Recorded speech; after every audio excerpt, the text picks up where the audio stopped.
Now the Three Martini Lunch with Greg Corombos and Jim Garrity. And welcome, everyone, to the Wednesday edition of the Three Martini Lunch, along with Jim Garrity of National Review, also author of The Weed Agency. I'm Greg Corombos of Radio America. Good, bad, and crazy martinis for you as usual. We start with the good, and it's good with a little bit of a caveat here, Jim.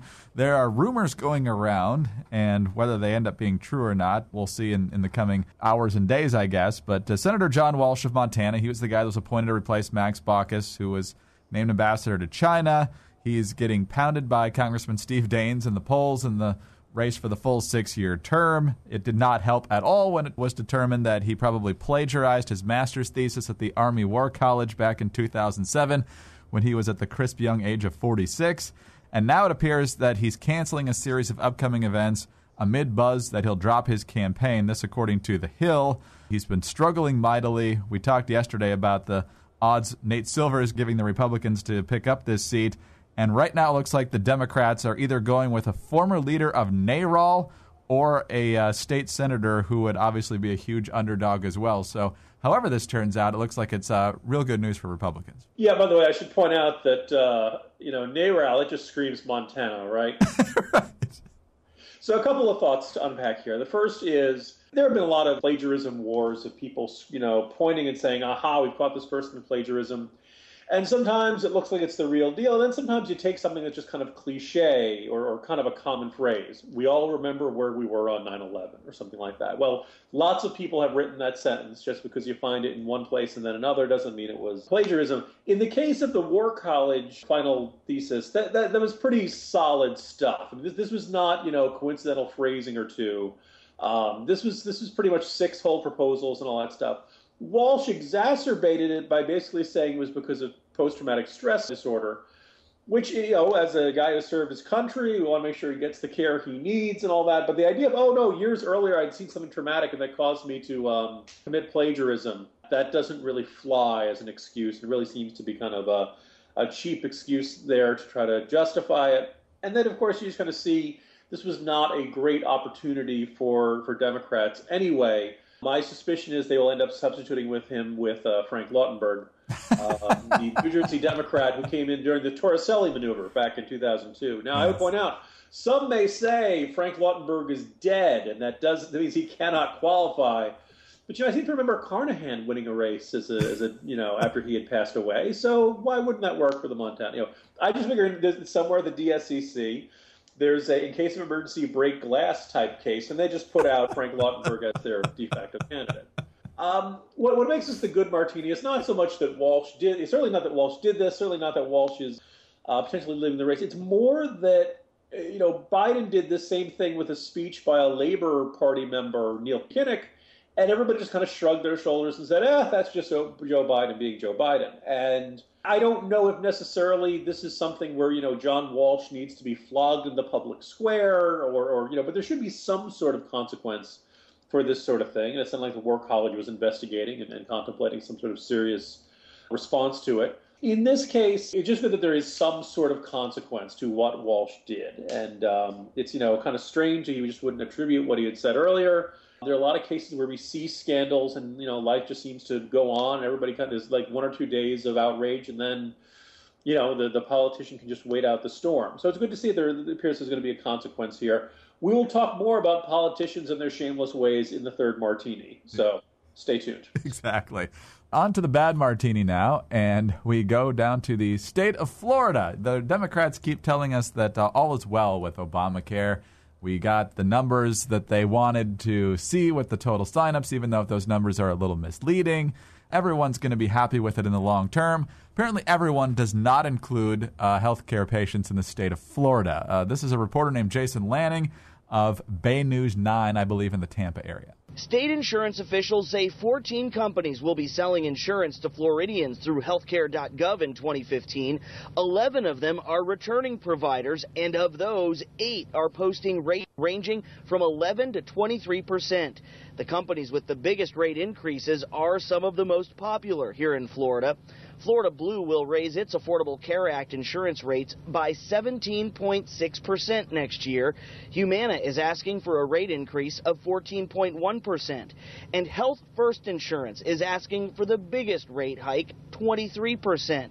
23%, 17, even 14 is huge, Jim. So this is just not good in a state where obviously health care is perhaps more prized than any other. This comes on the heels of California also having bad news. Californians paying 22% to 88% more for individual health coverage this year.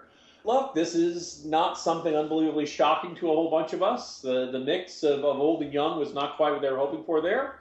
Obama said he was going to save the average family $2,500, and that was clearly crazy happy talk. This helps, make the case against Obamacare. Having said that, the folks who are getting their care or who are now having insurance, although perhaps not having a doctor, are going to be resistant to getting rid of it. And, at some point we argue about politics, and it feels like it's all just this kind of circus sideshow. But sometimes policies have real effects on this. And one of them is people are paying a heck of a lot more for health insurance, and they were told they wouldn't. And it's going to be a real uphill battle to undo all this. And so a thoroughly bad martini here today. Yeah, certainly the case. All right, on to the foreshadowed crazy martini now. And Jim wrote an excellent piece on this today in the Morning Jolt. And for those who have been paying attention, the former governor of Virginia, Bob McDonnell, and his wife Maureen have been on trial the past several days in Richmond over federal allegations of corruption and gift and influence peddling with a guy named Johnny Williams Sr., who was the head of a company called Star Scientific. He was basically lavishing the McDonald's with gifts in exchange for access and favors, including putting on a demo at the governor's mansion. Jim, you talk about one extremely awkward example of Mrs. McDonnell trying to push a product from this company onto Ann Romney in the Jolt today, and just what this means and what this tells us about the political culture, especially when a couple like the McDonald's, which had this squeaky clean ethical image, end up mired in something like this. Greg, I seem to remember you having vaguely happy, positive, warm, fuzzy noises about Bob McDonnell when he was in office. He was a Republican. He was a fairly conservative one. Really no hint of this kind of, apparently he had, his family had serious financial issues, and as a result of that, was willing to do some loans and deals and little, favors from donors that emitted a bit more than a little bit of an odor. You laid it out pretty well that, Bob McDonnell was getting serious consideration to be Mitt Romney's running mate in 2012. They're meeting and kind of feeling each other out, and Maureen McDonnell, the First Lady of Virginia, was just in this kind of this obsessive drive to promote Johnny Williams products. They turned into like walking commercials for these things. And so according to, Phil Cox, Bob McDonnell's chief political advisor at the time, Mrs. McDonnell goes to Ann Romney and says that this anti-inflammatory supplement could, quote, potentially cure MS. I think of myself as a kind of cynical person, but I looked at that and I just read that story and I just had to just sit for a while. And imagine like the kind of nerve, the kind of shamelessness, the kind of just lack of basic sensitivity and all that stuff to go to a woman like Ann Romney, who's clearly suffered from MS, and say, look, this thing I'm taking, this vitamin supplement, it might cure this disease you've been suffering with. It just seems just jaw-droppingly shameless and like borderline obnoxious. And just, how do you do this? And I kind of wonder if it feels like we have a increasingly nutty political class. And I don't know whether like at some point the shame gene or the portion of your brain that's supposed to prevent you from doing those sorts of things just stopped functioning in Maureen McDonnell. And I think we can safely say that whatever you think of Bob McDonnell, he was not doing what he was supposed to be doing in the governor's mansion. And just the whole idea of turning the governor's mansion into this walking infomercial for this donor's product. So it really it appalls me. I think McDonnell is now high on my list of politicians I'd really like to punch in the face, just for sheer embarrassment of embarrassing himself, embarrassing the state, embarrassing the party, embarrassing everybody who voted for him. You're just not supposed to behave like this. It's saying the thing that she did to Ann Romney really makes me kind of wonder about their mental state at the time. And I just kind of feel like more and more it feels like we're seeing just unbelievable behavior on the part of elected officials. Your Anthony Weiners, your David Woos, one example after another of all this stuff. So it's a thoroughly crazy martini. But there's just this kind of very unnerving state that, that Maureen McDonnell was running around, and no one had the capacity to say, Maureen, you can't do this. You got to stop doing this. You have a problem here. We expect better from our people. That's why we're more shocked than when it's Anthony Weiner or David Wu or some other folks like that. Plus, we kind of liked having the moral high ground on this issue. As a connoisseur of the Kerry Edwards campaign, it was them that claimed that paralyzed people would walk if we got the stem cell funding, right?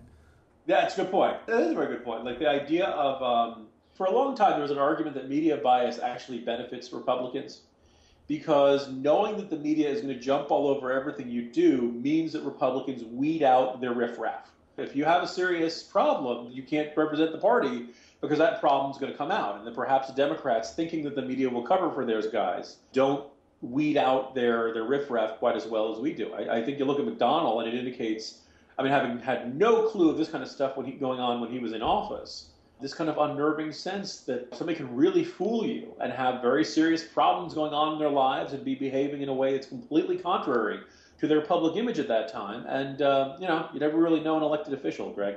Jim, obviously we'll let the jury decide innocence or guilt, but if he is found guilty, does that mean we get the tax hike repealed? Yeah, that'd be nice. No, we will not.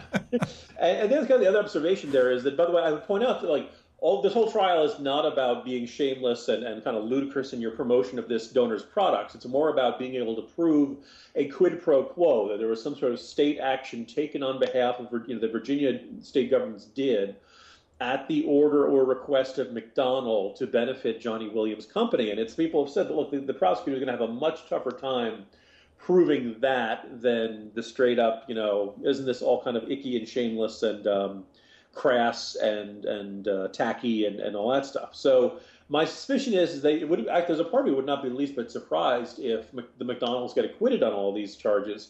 But I think it's safe to say their reputation is dirt now. These are their own staffers telling these things. These are not people who are, political rivals out to get them. And you get the feeling that the likes of Cox and apparently there are emails from Tucker Martin, McDonald's communication guy who I used to deal with, kind of asking, wait, why are we doing this? Why are we holding a corporate event in the governor's mansion? What's going on here? So there were people around them who thought something was very wrong here, but they were not in a capacity to put a stop to it. And it's a very depressing set of circumstances in Richmond. But hey, we got Terry McAuliffe now, so we got money out of politics. Don't worry. Yeah, nothing crass or sleazy going on these 4 years. That's for sure. There you go. Yes. All right, Jim. Have a good day. See you tomorrow. See you tomorrow, Greg. Jim Garrity of National Review. I'm Greg Corombos of Radio America. Please join us again on Thursday for the next 3 Martini Lunch.